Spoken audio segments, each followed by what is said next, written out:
A lot of us here today are pretty nervous about what's going to happen or might happen in the next hour. I don't have any idea what that is, by the way. I couldn't possibly tell you. All I can tell you is what happened the last time we did a show like this with spiritual medium Rosemary Altea. She communicates with people on the other side, and she made a connection with someone, a dear friend of mine that I had lost. And I'm hoping for a moment like this today for you, Trish. I'm hoping that Trish can connect with the person that she lost. And whether you believe in this or not, I think in our hearts we all want to believe that it's true, don't we? We don't want to think that our connection to someone so special lasts just for this lifetime. So we're hoping that Trish can make a connection today with Russ, her husband.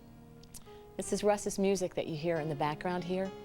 Russ, her husband, father to 2 children, and a very dear person to everybody you see here in this studio and many faces that are behind the scenes. He was one of our audio guys. He was so much more than that, a talented, loving, giving person. He was killed in a motorcycle accident. And you know, it's funny because his mom said before we started the show, Trish, that if there's any time that Russ would be around, it would be today, because all these people who love him so much are here. I agree. Yeah. Before we bring Rosemary out, and by the way, she's backstage, she can't hear any of this. She asks us always that we not tell her who's going to be here. I want the audience to see who your husband was. Take a look. Hearing this music just makes me think so much of Russ and what a talented man he was. The thing about Russ is, like, every day you'd see that smile. I mean, he just made every day here brighter for all of us. Hey Russ, I never got a chance to say how much I appreciated the chances, the opportunities that you gave me, and so I just want to say thank you. They knew how many of us around here appreciated and loved you, and so they planned the funeral around our schedule. Well, we were running late that day, and so we all flew across town as fast as we could, and when we got to the funeral parlor, all the seats were taken. So we ended up standing shoulder to shoulder, and when it was all over, we went outside. There was over 200 people standing outside that couldn't have got one, and that's a tribute to this man. We love you, man. I'm feeling that when Russ died, it was his time. It wasn't so much an accident, it was his time. Maybe Rosemary can confirm this. I remember some years ago that he had talked about doing the music, and he thought, you know, this is so easy. Why can't I do this? And I said, there's no reason why you can't. And he had that positive outlook all the time up until he died. So he's missed. In the 11 years I've known Russ, professionally and personally, he always took the time at the end of no matter how long of a work day, he'd come by and say goodnight. Russ is really missed. We did a show one time on polygamy, and all the spouses would call each other Brother John or Sister Mary. So he always became Brother Russ, and that was from then on. What we always called him was Brother Russ. And so we really miss him. Miss you, Brother Russ? Yeah.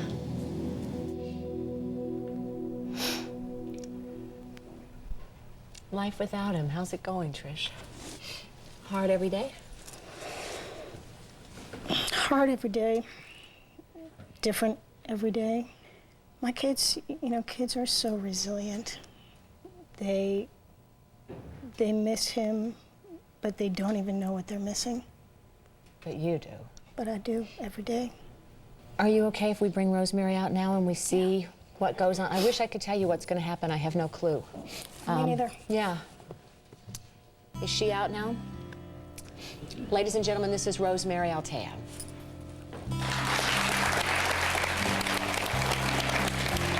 Hi, Rosemary. Glad to have you back. Always nice to see you. All you know when you come here is that there are people, obviously, who want to make a connection, and that's it. This is one of those people. Hi, how are you? Good. Nice to meet you. And you too. Don't grip my hand so hard. Sorry. Everybody does that, you know. You look terrified. I am. Are you frightened of me, or are you just frightened of the cameras? I'm nervous. I'm anxious. You're anxious. Okay. Is anybody else nervous and anxious? I'm nervous and anxious. You nervous and anxious? Why are you nervous and anxious? Can I just chat? Can I do this? One thing you'll learn about Rosemary in the next hour, she comes and she kind of takes over. Because she never knows which voices are going to get through, and so please, you have our permission to do whatever it is that you need to do. Okay. I never know. Just like everybody else, I never know what's going to happen. But I do have a young man. I actually have two. I don't know whether I'm here or if I'm in the audience. So what I'd like you to do is, if I make any sense to anybody here, could you just yell, shout at me, say, "That's me." You know, don't sit there saying nothing to me, otherwise we're stuck. And if it means anything to you at all, say yes to me. I've got a young man standing just to the side of you here. Actually, I have two, and I'm extremely confused by this, so I'm just going to talk to you about what I'm seeing. First of all, I'm hearing one of these. One is younger than the other. It's hard at the moment to tell which one is talking to me. I'm hearing something about an accident. Something about an accident and being killed very, very fast, very sudden, very quick, bang, you know, like this. And if you excuse me, I'm going to upset your cameraman. You're with me still? Somehow anyway, I don't know where I'm going here, but I'm going to stand here and do this stuff. Hold my hand, hold my hand, hold my hand, hold my hand. There's a good girl. Now, you're nervous too. It's terrifying for everybody. I'm really, really nervous. I'm okay. You okay? I'm just, Get a grip, can't girl. believe Get a grip. this. Okay, all right, now. But I'm here too, you see, so I'm, you know, stay there. Okay. So, and I'm hearing him talking about it being too late, too late, too late. Do you understand? You with me? Say yes to me or no to me. Speak to me. Okay. But now I'm a little bit confused, and I'm going to come back up here because now I'm hearing something about heart problems. So, if I confuse you completely, or are you with me? You confused? I'm confused. Okay. Will you be really patient? Okay. There's something about heart problems. Now connecting with a young man who had all kinds of problems, health problems, hospital, surgery. Are you with me here? Are you with me here? Why am I being so confused? Is anybody understanding anything I'm doing here? I understand Okay. a lot of it, because I know several of the stories that are here Okay. today. Okay. Now, then, does anybody in this audience understand anything about transplants? Yes? I do. Okay. I'm talking to two boys. Does anybody understand two boys? Yes? Yeah. Speak to me? Yes. Right. Come here, you guys. You have to come, yeah, that's good. Speak to me, come to me. Let me just say to our audience, if you haven't seen Rosemary before, this is kind of what happens. We've had stories just like this. There'll be someone that we're asking her to connect with. The connection will go here. It may come back here. This isn't at all unusual. It's why we can't really plan out the shows. But shall I go to a commercial break here? And I'm going to ask you guys to continue to talk. We'll let you in on what happens during commercial, and we will just come right back, and we'll already be into the show when you see us again. Constant going backwards and forwards to the hospital, and do you understand the in and out and all that stuff? She's just said they're two boys. One is younger than the other. Sickness, heart problems. Okay. So, and then there is a young man who was killed. You know, it wasn't quite outright. That's the thing. There's some sort of an accident, being rushed to the hospital.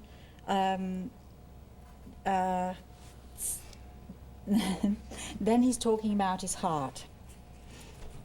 And this is where the donor thing comes in. Somehow this is where you're connected, or this is where the two boys connect. And I'm finally got one of them who's standing behind you saying, yes. You know, I'm very slow at this. I'm sorry, I'm really slow. It takes me a while to get there. But it's really, really clear to me that that whatever the surgery was, that something went from your baby to her baby and seemed to fail. It seemed to fail, because I have them both here with me. They're both standing here, you understand? Rosemary, please keep talking, but I feel like I want to do something with our audience now. This is so emotional for me, because we invited these two moms here today because that is exactly their connection. That's exactly their connection.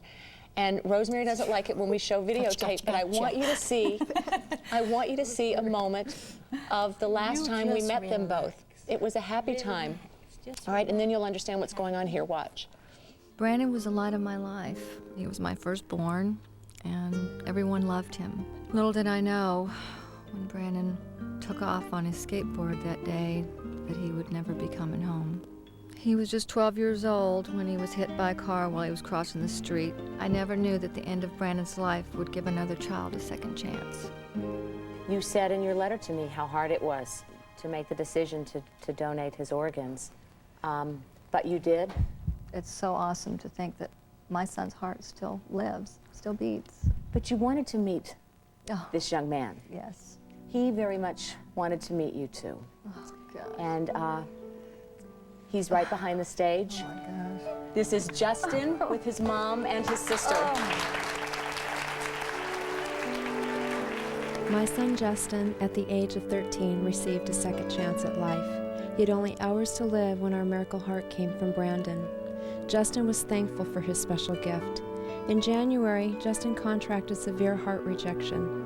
He put up a gallant fight for 5 weeks, battling multiple complications caused by the rejection. On February 18, 1999, my son Justin lost his battle on earth and became our angel in heaven. I'm the worst guest to have on a TV show. Do you know that? They like everything so precise, and it's so hard for me to do that.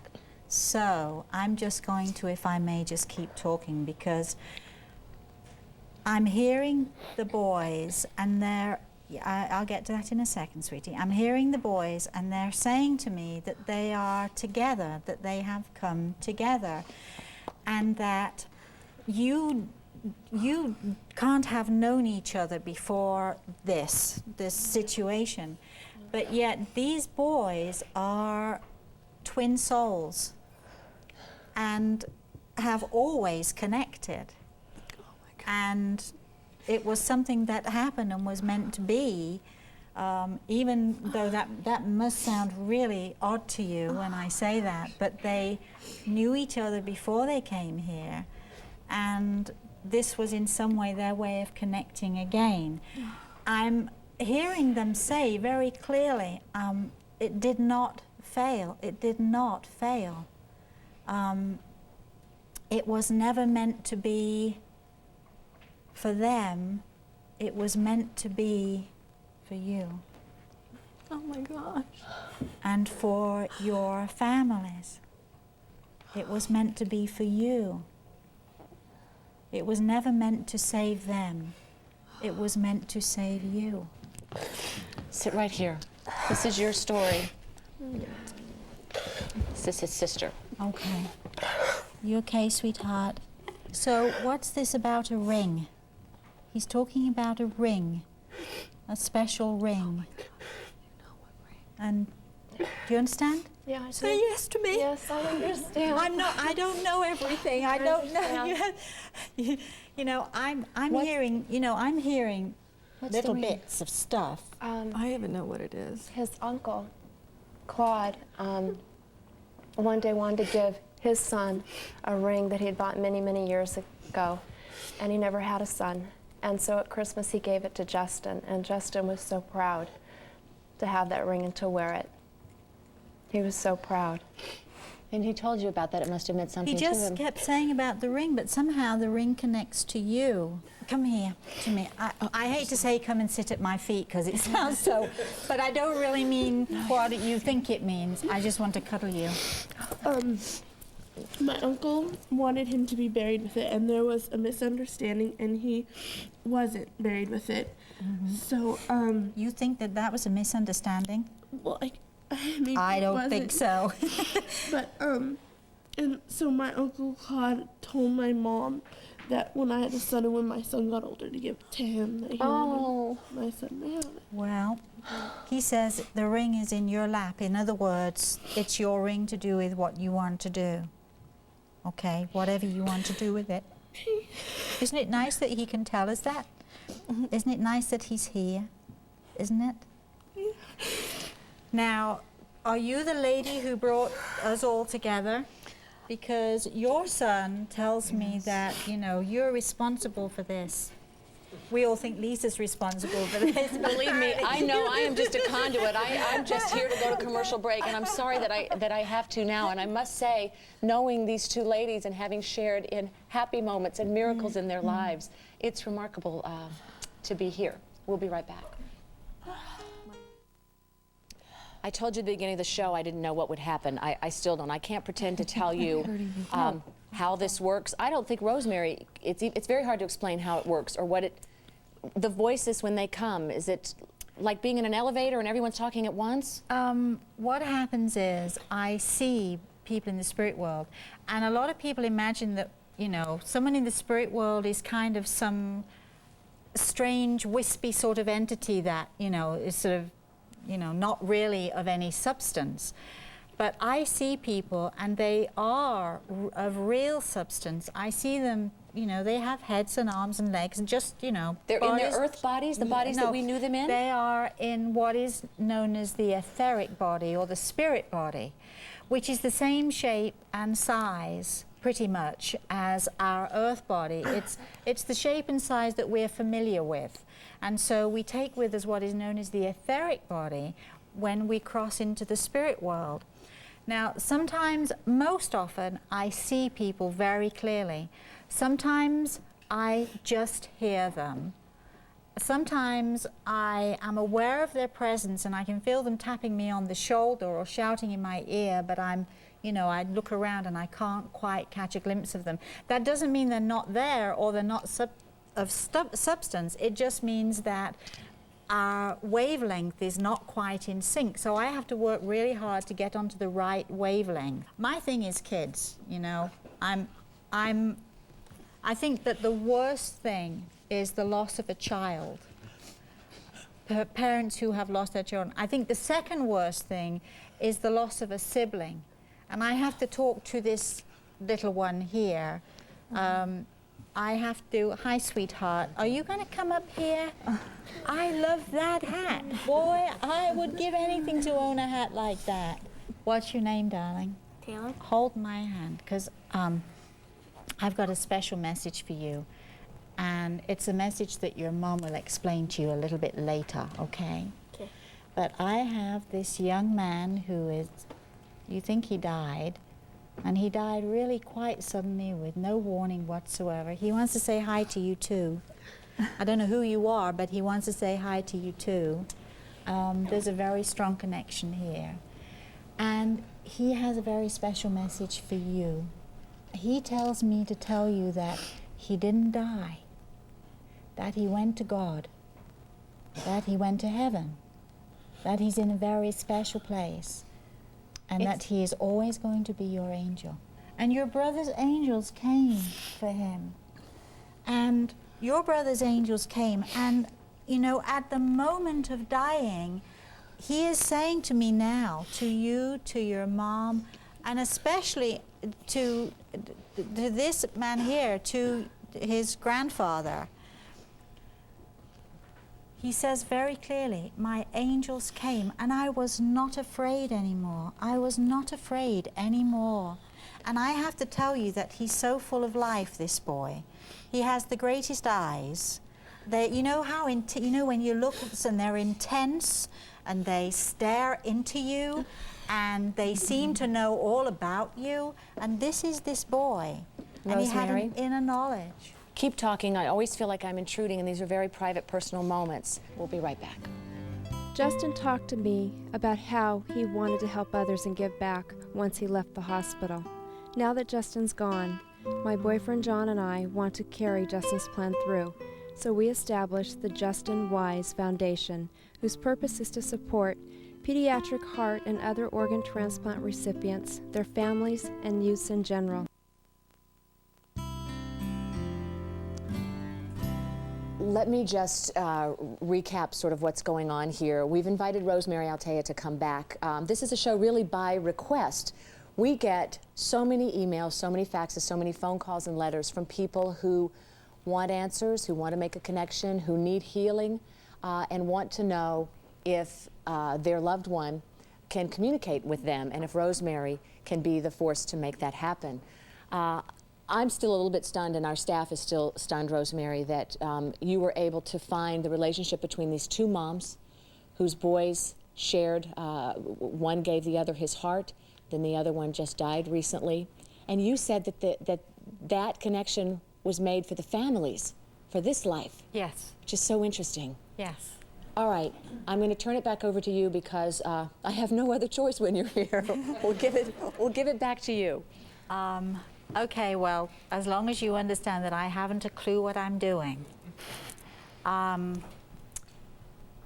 Before I came out here into the audience, I was in the green room waiting to come out, and this nice young man came to me with my microphone and said, "Can I wire you up?" And as he did so, I became very, very strongly aware of a man who had died very suddenly, very fast, an accident, some sort of an accident, but I'm not sure how or why yet. And he looked at me, the man who was wiring me up, and he said, "You mean connected to me?" And I said, "Somehow connected to you or to the studio." And I had no idea what I was saying or doing. The young lady who was the producer who was with us started to speak, and I said, "Don't say another word, because I want to do this later." And so here I am, and I'm doing it again. And as I'm doing it again, I'm holding the hands of these two lovely people. And I have to come to you first, because you're a mom. And I said earlier, I think the worst kind of a loss is the loss of a child. So I have to first say hi to you from him. And then I have to say hi to you. But strangely, I also have to say hi to you and everybody else who works in this place. Am I confusing everybody here, or am I making sense? Just say yes. If I'm making sense, yes. I'm making sense. You're making sense. Okay. Now, there's something about, he's talking to me, you have to forgive me, but we're talking work. I don't know if he had anything to do with the sound or sound systems, but he's specifically talking about the sound and sound systems. Am I making myself clear? Say yes. Yes. I need to hear your voice. Yes. He needs to hear your voice. He needs to, I'm a stranger to him. You are familiar to him. When he hears your voice, and when he hears your voice, he connects with your vibration, and he's encouraged to speak more to me. Not that he needs too much encouragement, because, you know, he's busy now. He's here and he's busy. Hold it tight. Don't be nervous.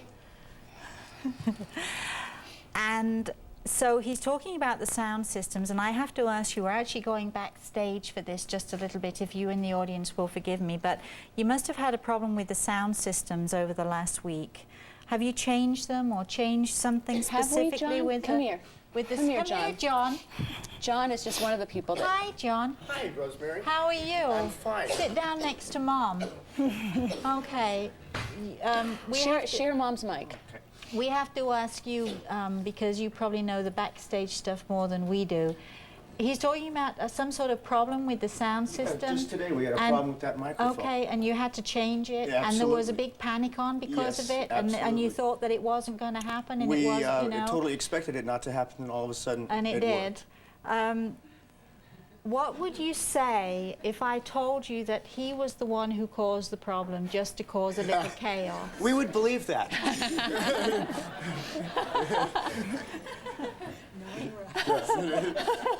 He tells me that he's been having fun with you on and off all day, Yeah. one way or another.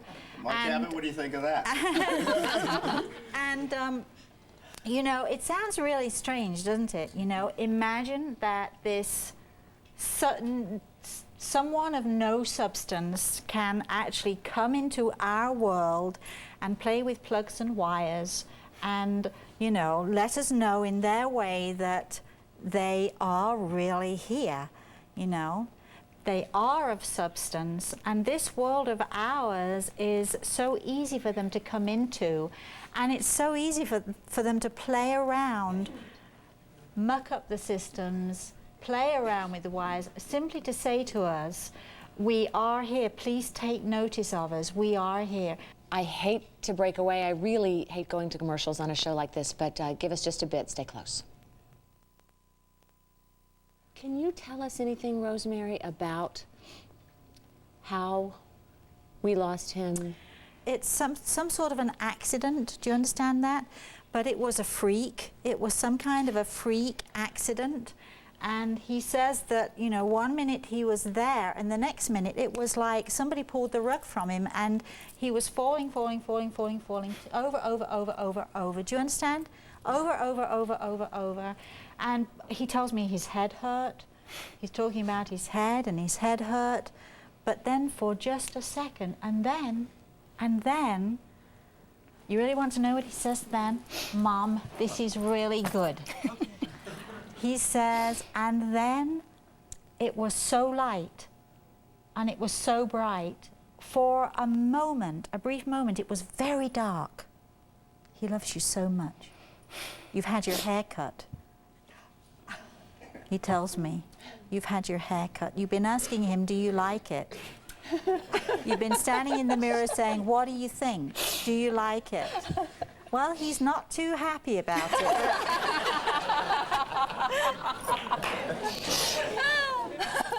But don't you let that stop you. I think it's great. I think it's a great. Gee, the relationship hasn't changed in this dimension. Was he there at the funeral? Was he? Oh, well, he tells me that the funeral. This is difficult. I have to be. You know, sometimes I forget. I'm listening to people in the spirit world who are talking about the, you know, things that we are very sensitive about, but they're not sensitive at all. You know, they're talking about them like, you know, it was just another event. And he tells me that there was something that happened, I think, just prior to the funeral. It was a bit of a farce. There was a problem prior to the funeral, and something about the coffin and the lid of the coffin, and he's having a bit of a chuckle about it. Now, you may have to go and discover this with the undertaker, because maybe this is something that was kept from you.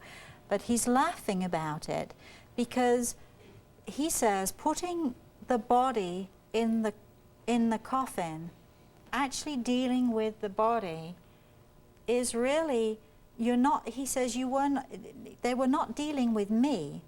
I was standing looking on. I was looking on. And he laughs and he says, nice music, Mom, nice music. And he was there. But he wasn't in the coffin. He was right next to you. Right next to you. Standing close by you as I see him now. And he has the worst sense of humor. And is full of tricks and practical jokes. And as I'm looking at you and I'm looking at him, he's stroking your hair.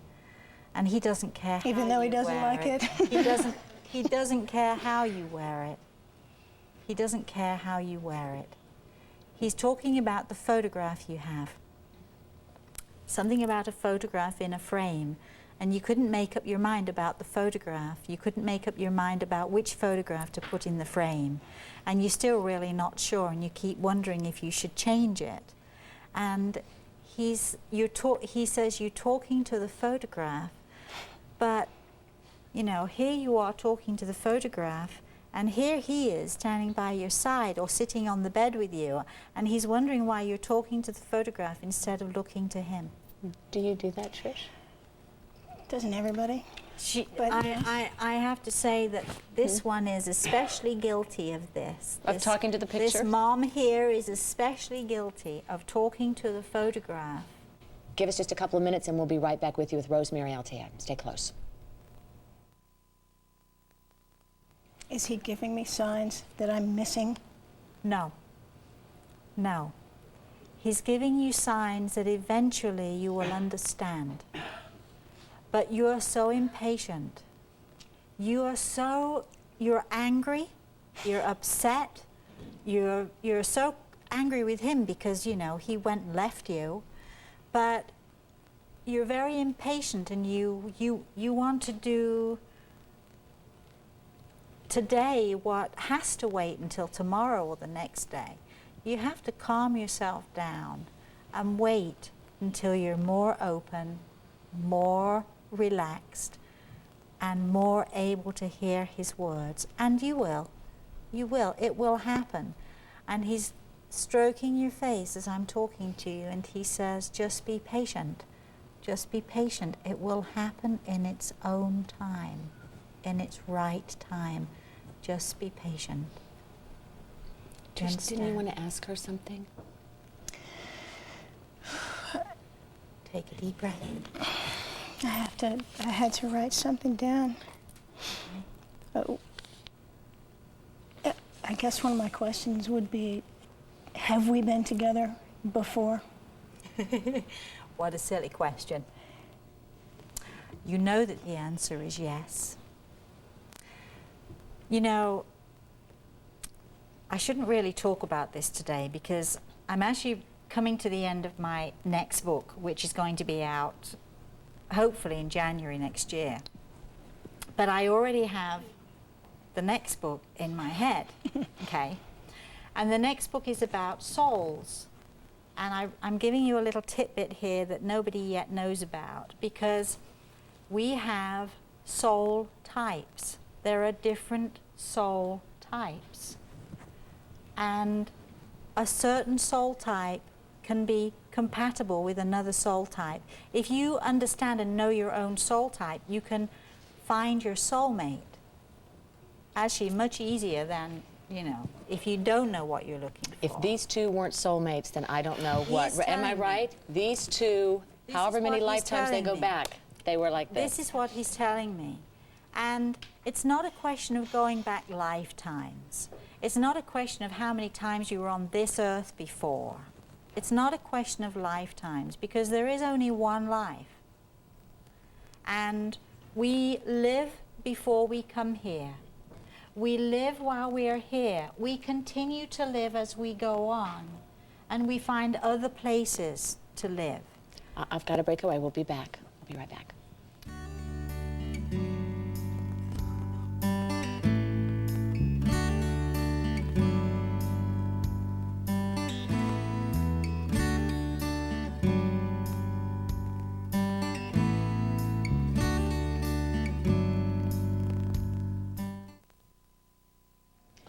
You heard Rosemary talk about this soul connection before, and that Trish and her husband had that soul connection. He just wants you to know, and the audience to know too, that there are soulmates, and that each of us, he tells me, I'm learning something here, each of us has a soulmate, and some of us have many soulmates through our lives. It's possible for you to meet another soulmate. You don't want to hear that. You don't want me to tell you that there's going to be a time in your life in the future when you'll meet someone else. But trust me, he's pushing you towards a new life and new beginnings for you. And he will be with you and supporting you, waiting for you. And he tells me to tell you, sweetheart, you have not lost him. You will never lose him. He will always make it clear to you that he's around. Look in the mirror, you see his face. He's laughing again. I'm to say on air what he told you a few minutes ago about climbing into bed with you. You must have felt him in bed with you. You must have felt his arms around you. You know, it happens and we think it's imagination. It can't be, because this kind of thing does not happen. Trust me. If he can mess up their microphones, he can get into bed with you. That's an easy thing to do. I'm going to break away. I just have to, personally, to the folks up in the booth, how you guys doing? Pretty weird, huh? What an experience. Be right back.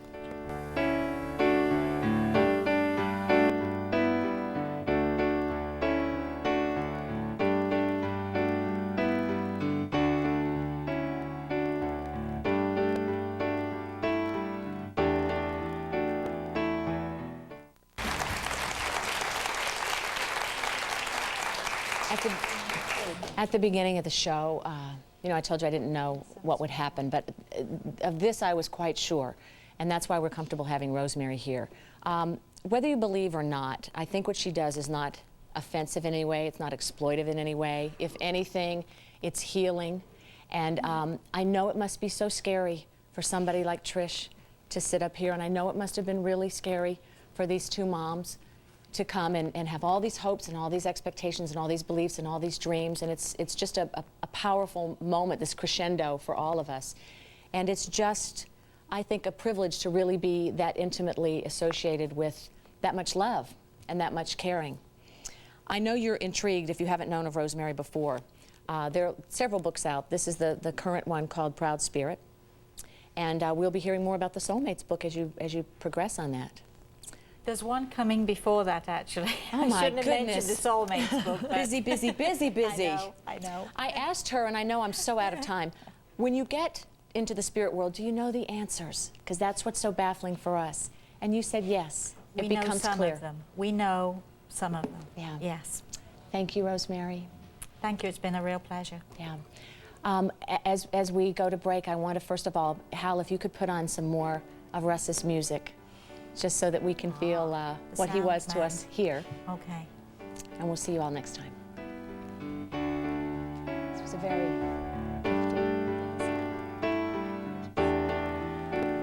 Is, not was. Yeah. Yes. Yep. The phonics game is a revolutionary teaching tool. It's fast, it's fun, it's easy, and it works. The phonics game has helped produce report cards that are every parent's dream. Call now and receive a discount when you order both the phonics game and the math game. Inventors. Invention Submission Corporation can help you try to patent your idea and submit it to companies. Call 1-800-933-IDEA for free information.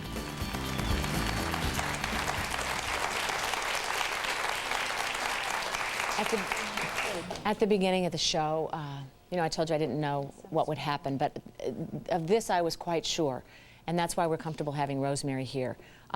Whether you believe or not, I think what she does is not offensive in any way, it's not exploitive in any way. If anything, it's healing, and I know it must be so scary for somebody like Trish to sit up here, and I know it must have been really scary for these two moms to come and have all these hopes and all these expectations and all these beliefs and all these dreams, and it's just a powerful moment, this crescendo for all of us. And it's just, I think, a privilege to really be that intimately associated with that much love and that much caring. I know you're intrigued if you haven't known of Rosemary before. There are several books out. This is the current one called Proud Spirit, and we'll be hearing more about the Soulmates book as you progress on that. There's one coming before that, actually. Oh, I my shouldn't have mentioned goodness. the Soulmates book. But Busy, busy, busy, busy. I know. I asked her, and I know I'm so out of time, when you get into the spirit world, do you know the answers? Because that's what's so baffling for us. And you said yes. It becomes We know some clear. of them. We know some of them. Yeah. Yes. Thank you, Rosemary. Thank you. It's been a real pleasure. Yeah. As we go to break, I want to, first of all, Hal, if you could put on some more of Russ's music, just so that we can feel what he was to us here. Okay. And we'll see you all next time. This was a very...